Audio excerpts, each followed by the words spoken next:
শুভ দুপুর বন্ধুরা, আমি আমার সোনামণিদের ভোগ দিয়ে চলে এসেছি ছেলেদের জন্য কিছু করার জন্য। এই যে আমি এগুলো কড়াইতে তেল দিয়ে দিয়েছি, ভালো করে কেটে ধুয়ে নিয়ে নুন হলুদ মাখিয়ে নিয়েছি।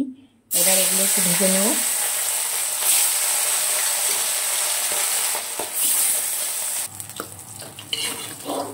মাছগুলো আমার ভাজা হয়ে গেছে।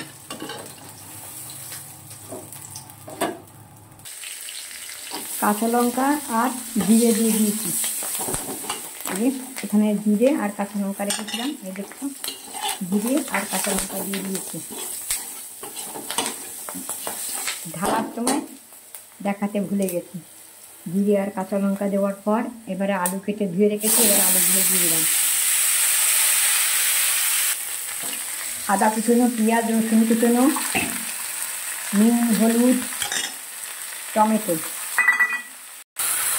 আদা কুচনো, পেঁয়াজ রসুন কুচনো, পেঁয়াজ কুচনো, টমেটো।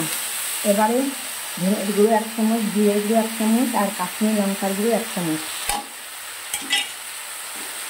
ভালো করে কষে নেব। এবারে কষা হয়ে গেছে, এবারে আমি গরম জল দিয়ে দিলাম। এবার ঢাকা দিয়ে দেবো।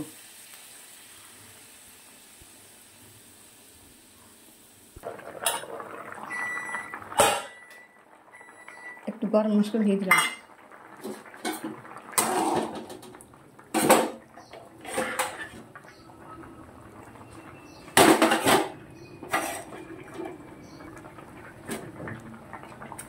এবারে মাছগুলো দিয়ে দিলাম, দিয়ে এবারে একটু ঢাকা দিয়ে রেখে দেবো, পরে নামিয়ে দেবো। দিয়ে দিয়েছি, এবারে একটু ঢাকা দিয়ে দেবো। 5 মিনিট বাদে এটা নামিয়ে দেবো, নিয়ে একটু ধনে পাতা দিয়ে দেবো, তাহলে হয়ে যাবে। এবারে হয়ে গেছে, আমি নামিয়ে দেবো।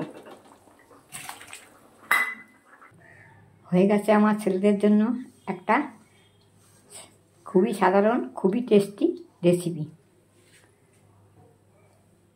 শুভ দুপুর বন্ধুরা, তোমরা সবাই ভালো থেকো, সুস্থ থেকো। আমি এরকম ছোটোখাটো জিনিসই, যারা ছোটোখাটো মানুষ খুব সাধারণভাবে করতে পারে। হ্যাঁ, তবে ভিডিওটা অনেক লম্বা হয়ে যায়, আমি পারি না, যা পারি তোমাদের সঙ্গে শেয়ার করি। এই গরমে না ঘন না একেবারে পাতলা, মাঝামাঝি কী করে করেছি সেটা তো তোমাদের দেখিয়েই করেছি। তো হয়ে গেছে আমার ছেলেদের জন্য একটা মজাদার, খুবই টেস্টি। এতে একটা তরকারিতেই ভাত খাওয়া হয়ে যায়, আর কিছু দরকার হয় না। আর ছোটো বড়, সুস্থ অসুস্থ সবাই খেতে পারে, কোনো এতে অসুবিধা হবে না, ক্ষতি হবে না। তোমরা সবাই ভালো থেকো, সুস্থ থেকো। আবার পরে দেখা হবে। টাটা।